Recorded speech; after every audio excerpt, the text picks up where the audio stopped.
The marina was buzzing with quiet laughter as Clara Whitmore stood beside her luxurious yacht, arms crossed, irritation clear on her face. 30 marine experts had already examined the boat's engine, shaken their heads, and walked away defeated. When a poorly dressed man stepped forward, she scoffed and said loudly, "If you're so smart, then fix my boat." The man didn't flinch. His clothes were worn, his shoes cracked with age, and his hands rough like they belonged to someone who worked more with effort than theory. He simply nodded and asked calmly if he could take a look. Clara laughed, assuming he'd be gone within minutes like the rest.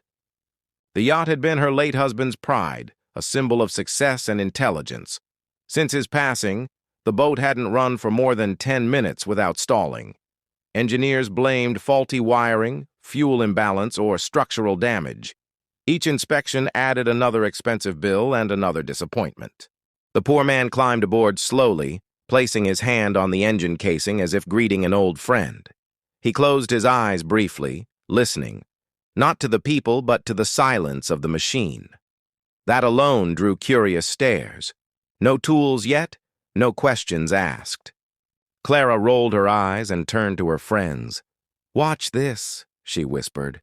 "He'll say the same nonsense and ask for money." But the man crouched down, removed a small cloth from his pocket, and wiped years of grime from a single metal joint no one else had touched. He asked for permission to start the engine. Amused, Clara agreed. The engine coughed, rattled, and died, just as before. Instead of stepping back, the man smiled faintly. "It's not broken," he said softly. "It's confused." That comment sparked laughter around the dock. Ignoring them, he asked for a simple wrench and a glass of clean water.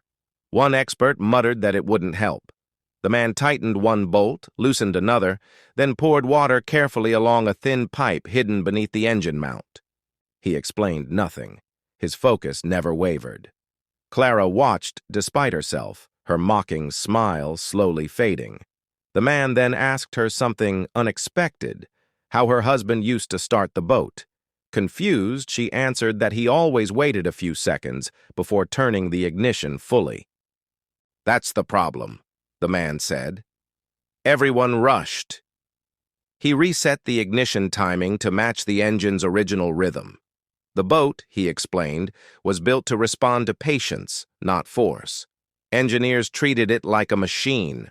Her husband treated it like a companion.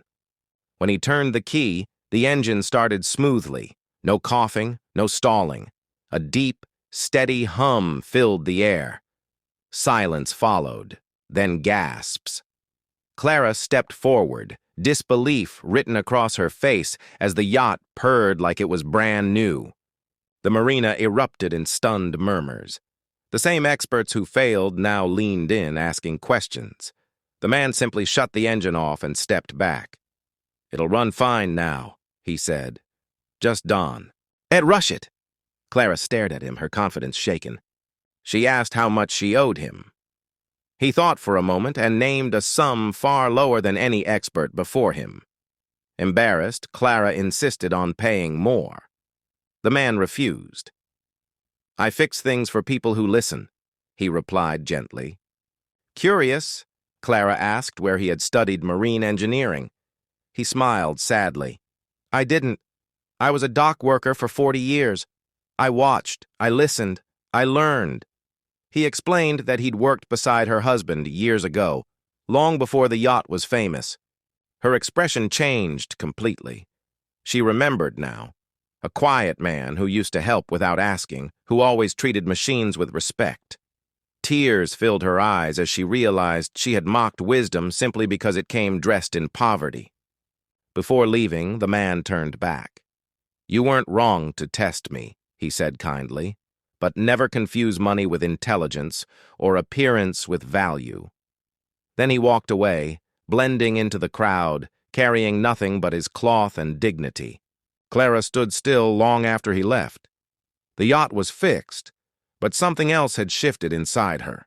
She canceled the expert contracts and donated the saved money to fund apprenticeships for dock workers and mechanics who learned through experience.